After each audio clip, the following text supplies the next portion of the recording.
Thank you very much. That was very interesting, and it shed a lot of light in a lot of gray and dark areas that we had regarding AI. And there was a lot of things that we hardly knew in terms of how AI should be used.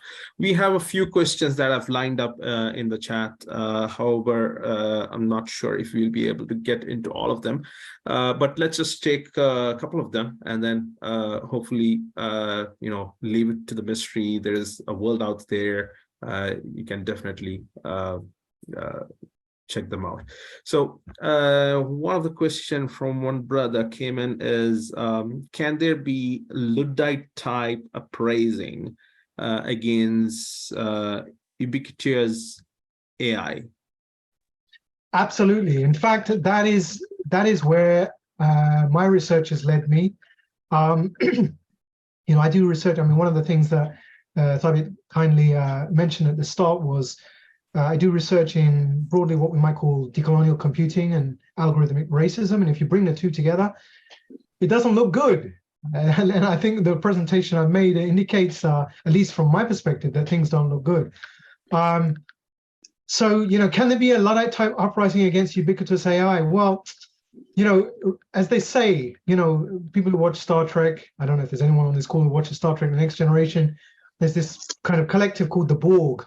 And, the idea is resistance is futile.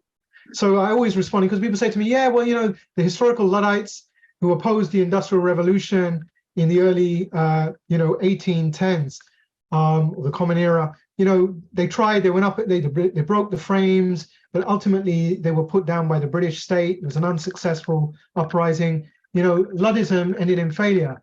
So, why do you want to appeal to the Luddites? And my response is always the same. Resistance may be futile, but we resist to exist. Yeah, our existence means nothing if it's not marked by resistance. So I am not concerned about whether I will attain success in this world or not.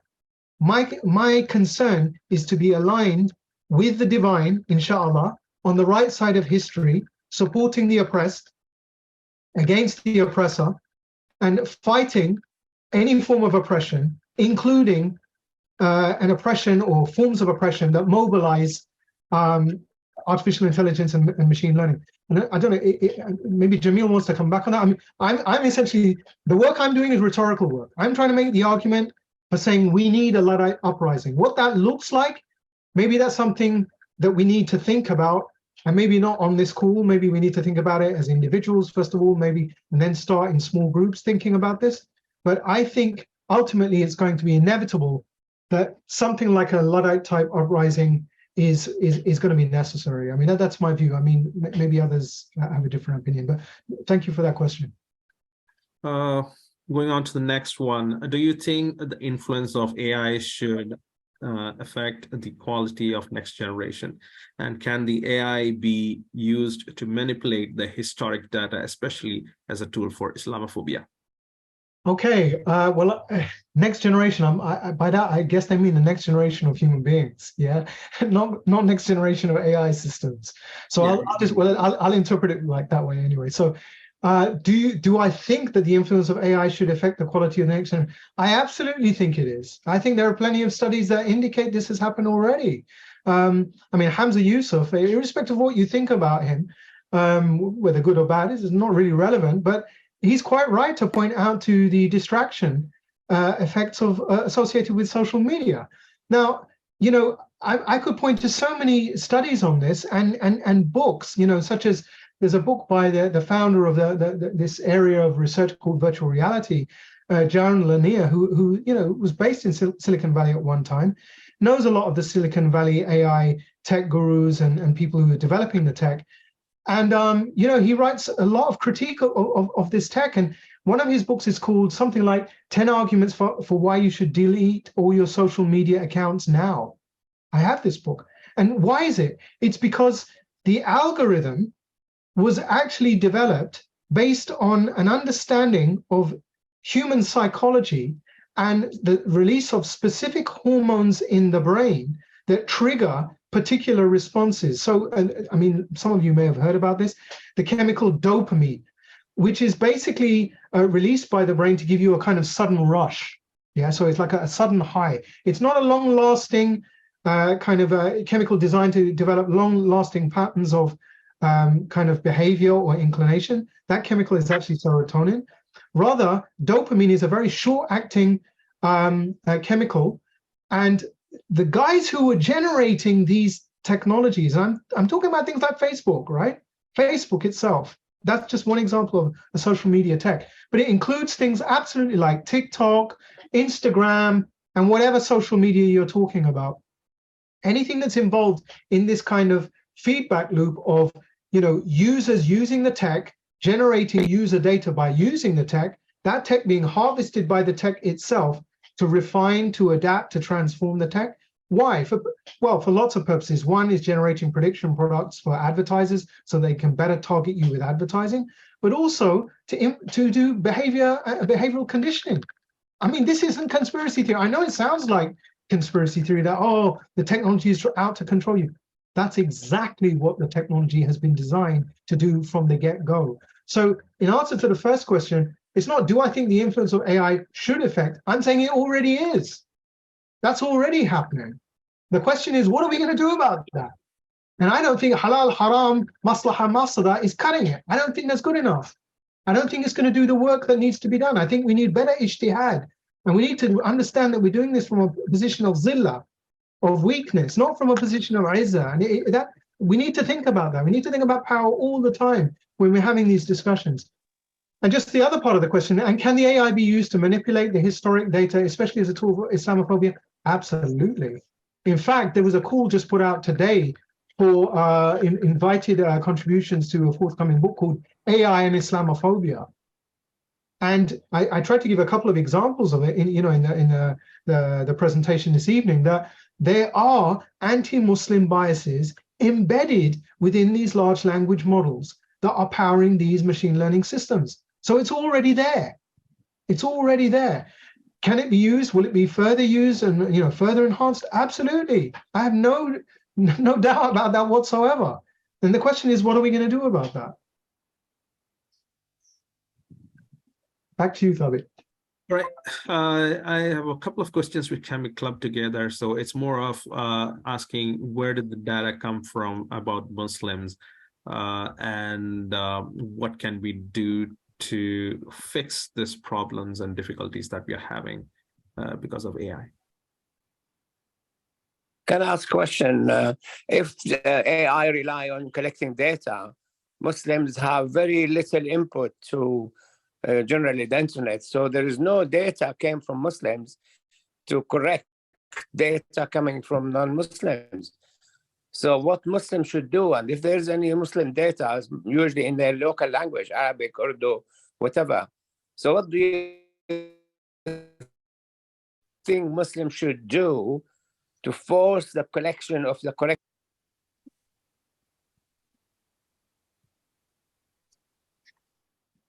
Is it just me, or did Isam unfortunately fall off the call just there? But I think I'm there. I'm Isam from Solihull.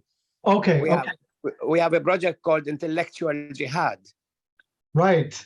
Which is similar to yours. Alhamdulillah. Okay, well, it's a good question. But I think it trades a little bit on a partial mistake, not a complete mistake. So I want to be careful what I say here. You're quite right that, Muslims are generating their discourse in multiple languages, whether it's Arabic, Farsi, Urdu, Malayalam, Bangla, Turkish, whatever it is. Yeah. Multiple discourses that are spoken all over, Hausa, etc., etc. Multiple languages spoken by Muslims all over. And to what extent are those languages represented in the space of interaction with these technologies? I think that was partly, if I understand you correctly, what you were talking about. And how Muslims are talked about, how Islam is talked about, how Islamic and Islamic phenomena are discussed, is to what extent is that dominated by non-Muslim voices versus Muslim voices, because Muslims are not generating or contributing to the arena? Well, I kind of say yes and no. Certainly, there's a skew and bias in the direction of the English language. I mean, it's quite obvious that these are West-centric, North-centric, technologies. English is global lingua anglica now. It's not lingua franca anymore. It's lingua anglica now. So yeah, I mean, that's one thing. But then the question is, Muslims are already contributing. Muslims use Facebook. Muslims use Instagram. They use Snapchat. They use all of these technologies already. They use the internet. They use search engines. They're using AI technologies, etc., etc., etc. They're already using them. Whether they're using them in English or they're using them in some other more traditional Islamic language, they're already Muslims are not in this space. They're in this space. Yeah. But the question I want to ask is it about representation? Is it that we need to fix the algorithm by being better represented in the space? Or is this a space that maybe we don't want to be represented in? That in a sense, we want to be fugitives from. We want to escape the surveillance dimension associated with data gathering, which is also a kind of colonizing venture. It's not just surveillance. It's literally, the idea is you want to extract and exploit this data that's being gathered. So if I understand your question, I don't think it's about somehow trying to fix the data set. For me, I think it's about understanding how this technology is entangled with and used by dominant power to further control Muslims, amongst others, or what I refer to using the language of the Algerian freedom fighter and psychoanalyst Frantz Fanon, the wretched of the earth. So all the populations of the global south on the receiving end of power. I think we need to really think about how this technology, and of course the technology is going to be used for some good purposes as well. I mean, if it was just being used for bad, it'd be so obvious to everyone that there'd be no debate about this. But the negatives, I would suggest, far outweigh the positives in terms of the potential for harm outweighing the potential for good. But just my take. I mean, maybe people disagree. Okay, so I'm gonna pick up. There's one question that came up. Here's a question: does social media make us byproducts, or does it make us humans as the product? So wow. And I think is that, if I'm right, a question from a sister? Yes, sister, yeah. Alhamdulillah. So that's a really good question. And I mean, maybe you've heard this expression: if the platform is free, then you're the product, right? So if they're giving the tech away free, there's a catch, because no one really does that, do they? There's always a snag, a hidden catch. So does social media make us byproducts? Yes, it does. It absolutely does. And I refer you to the work of somebody like, again, Jaron Lanier, or there's this huge book, really thick book, about 500 pages long, called The Age of Surveillance Capitalism by Shoshana Zuboff, if you want to wade through that book. I mean, there's good kind of summaries of that book available. But the basic idea there is, in this strain of capitalism, she calls it surveillance capitalism. Some people have described that as quite problematic, and I agree with their critique of her, because fundamentally she's an apologist for capitalism. She just wants good old-fashioned capitalism, which was never good, even though it might have been old-fashioned. It wasn't good for us, certainly. It wasn't good for the planet either. But anyway, surveillance capitalism, what is it about? Well, again, you're using the tech. Your data is being mined by these technologies to do what? To generate what are known as prediction products. So these are predictions of what somebody like you, a user, is going to want to buy in the future based on previous purchases, for example, right? So that is fed to various advertisers. Yeah, the algorithm and the owner of the algorithm, they generate these prediction products, and then they put them up for sale. And this is all done literally at light speed, very, very quickly. And then you see an advert pop up in your feed. Oh, we discovered that you bought this tin of, I don't know, biscuits or something on this day, I wouldn't buy any tin of biscuits personally. I don't think they're healthy for you. But anyway, you bought this tin of biscuits on this day. You might like this one. And so it's kind of doing a profiling of you, and it's targeting you with product placement. I mean, that's what it does. And whether it's Netflix with recommendations there, whether it's YouTube doing its own, recommendations, etc. These are all algorithms, doing prediction, doing correlation, doing, data mining, and targeting you for purchasing or for consumption effectively. But on the other hand, does it make humans the product? Well, I mean, in what sense? I mean, that's such an interesting question. Does it make human beings the product?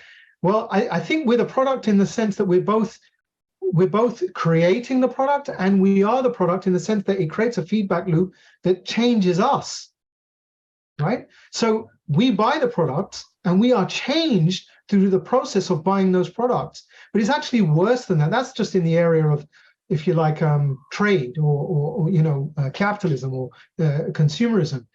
But it makes us the product in even worse fashions, in the sense that when these technologies are rolled out into law, rolled out into wider society in relation to healthcare, in relation to education, increasingly we're going to see ourselves being streamlined into particular kind of behavioral patterns.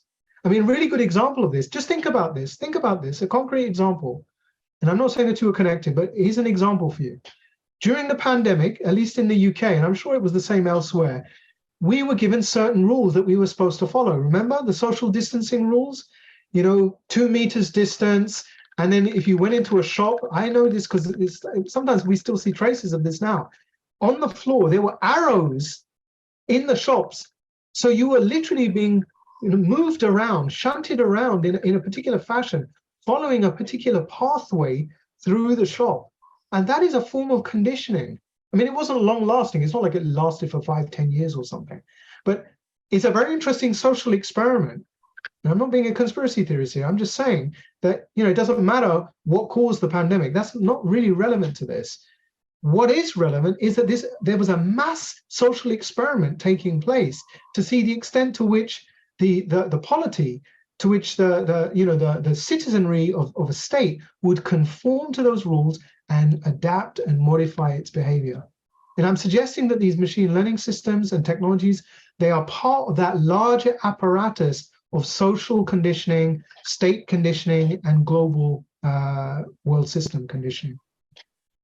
Do we have any other questions? We've got about 10 minutes, I guess. Yeah, I'll just take one more. So here's another question from a sister. How can we safeguard and reduce our digital footprints? Wow, this word safeguarding. Yeah. I mean, there are, look, here's an example, right? I don't smoke. I don't recommend anyone to smoke. I think it's makruh at minimum. For me, potentially could even be bigger than makruh, but that's a fiqh issue. But there's a difference between saying, you were smoking 20 a day, you should just smoke 3 a day. That's better for you. It is better. Of course it is. Comparatively speaking, smoking 3 a day is better than smoking 20 a day. But what's better than that is not smoking at all. Stop smoking. Clean your lungs up. Clean your body up. For so many reasons, lung cancer, and various other conditions. So safeguarding, I think, to some extent, is about trying to reduce harm. But I'm suggesting, and people, of course, are free to disagree, and this may seem very extreme, but I'm suggesting that we might want to think that what if this technology on balance is harmful and we should just refuse it? We should work against it. Possibly we should abolish it. And this might sound impossible. It's like, you can't roll back on this. It's inevitable, it's progress, which was the argument that Omar Suleiman makes in his a recent khutbah. But it's not one that I'm persuaded by, because I think certain technologies are so destructive that they should be abolished. I mean, if it was possible, if we were able to do it, we should abolish atomic technology, in particular atomic warfare, nuclear warfare, nuclear warheads, atomic weapons. These should be abolished. I would abolish drone technology completely. I would abolish, these lethal autonomous weapon systems completely. I mean, I'm not even a big fan of computers, even though we're using one to have this discussion this evening. I mean, I might say, well, we can have computers, but, you know, these are questions we need to ask.